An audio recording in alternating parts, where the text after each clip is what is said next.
Welcome back, everybody. Got some crazy updates, or not crazy, but just got some important updates to make. Let's get into it. So we've been tracking pretty well on Amazon. The last 3 days, we've done at least $400 a day. We did 13 units, and like 11 units yesterday. That's been great. And, we're seeing a trend where Amazon is basically dead for most of the day, and then kind of in the evening, that's when it pumps up. Pretty cool. But now we're selling at such a rate where now I have to actually make another inventory purchase order. And this is where shit's hard. Before I get into that, I also want to just say our Shopify got cooked, our Shopify payments. So one of the ingredients in our formula, Shopify is not Shopify, the banking partners, which is Stripe, because that's what Shopify payments runs on, was not a big fan of the ingredients in our products. So I just get this PDF notice. I'll try to put it up on screen, but it was just like, this ingredient is restricted, you can't have it, and then they shut down my payments feature. And I was like, tweak it. I mean, fortunately, we do all our revenue right now through Amazon and TikTok Shop, so it's not like our sales did not go down because of that, but still not fun. But I'm glad this happened now than when we're processing with 1,000 subscriptions and $1 million and blah, blah, blah. So what we have to do is we have to get another payment processor. Fortunately, the entire checkout on Shopify is going to look the exact same, so everything is on the back end, but we're going to use this company called Authorize.net. They're from Visa, and we have to get another. It's kind of confusing. There's two companies that we have to work with now, and you have a merchant account, then you have the gateway, then you have Shopify. So the gateway connects to Shopify, and the gateway has a merchant account, which actually does the processing of the payment. So I think our fees might be slightly more than the typical 2.9% on Shopify. But they can take on a bigger chargeback risk. So you can go up to 3%, I believe, and Shopify's at 1%. So you can do 3 times the amount of chargebacks. Not saying that you should, but it just gives you more protection as the merchant. And we're replacing that. I'm getting Apple Pay and everything. I don't lose anything. The only thing I lose is Shop Pay, right? Like the purple button on Shop Pay. I lose that, but you know what? Fuck Shopify. These guys are assholes anyways. Okay, so now let's talk about inventory reordering. This is going to be a nightmare. Let me tell you why. So, our inventory batch was around, our initial one was for 1,172 bags. It was like $14,000 in like total COGS. Now though, we're going to do a mini inventory run to keep it alive, because the way that we're selling right now, I have about 700 units of inventory left. And I'm going to send, the rest of what I have remaining to Amazon. There's 100 stuck at TikTok, and then there's going to be 700 at Amazon. So while I have 800, realistically for this inventory batch, I have 700 because TikTok Shop's not selling enough. So 700 divided by 10 units a day average, 70 days of inventory left, right? Which means that's, what is that? 70 days, that's 2 months. It's basically 8 weeks of inventory left. I have to start ordering shit now to like make sure we don't like send it off to the last day.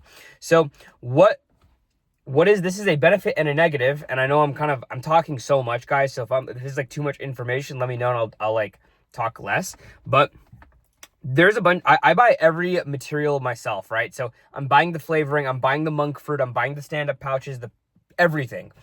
And I send it to the manufacturer. This is good and bad. The bad part is that this is confusing as fuck. It gets very complicated because I have to manage relationships with multiple people. The good part is that I have massive granular control because they all have different lead times. So for instance, for us, the stick packs and the pouches usually take the longest. The pouches come from China. The stick packs are made here.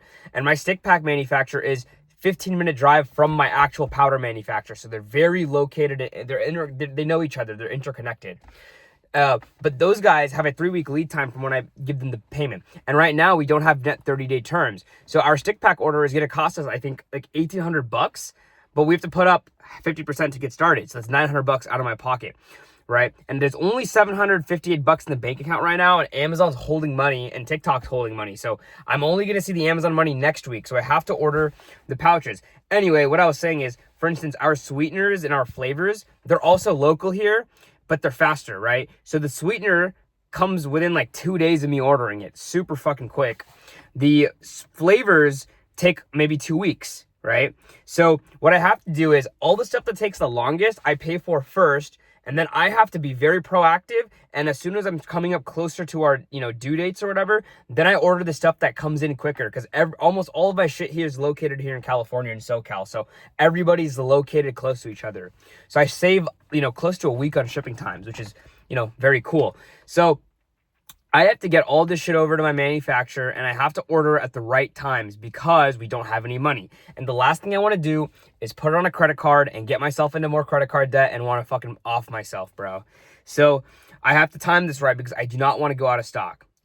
Going out of stock is the most annoying thing ever because in your head you're just like, oh, it's so much missed revenue, momentum, and things like that. So yeah, what we're gonna do is I'm ordering enough stick packs to do 2 runs. So I'm ordering around 18,000 stick packs. And then I'm ordering enough stand-up pouches for 2 runs because we get crazy volume pricing as soon as you go up. So the packaging, I'm gonna have enough for 2 runs. The ingredients, I'm only buying enough for 1 run, which is around 750 pouches. So that is where I'm gonna have some money locked up in the packaging, but it just makes the most sense in my opinion. And then also quicker lead time for the second run, right? Because all the packaging is at the facility right now. So that I think is gonna be the move.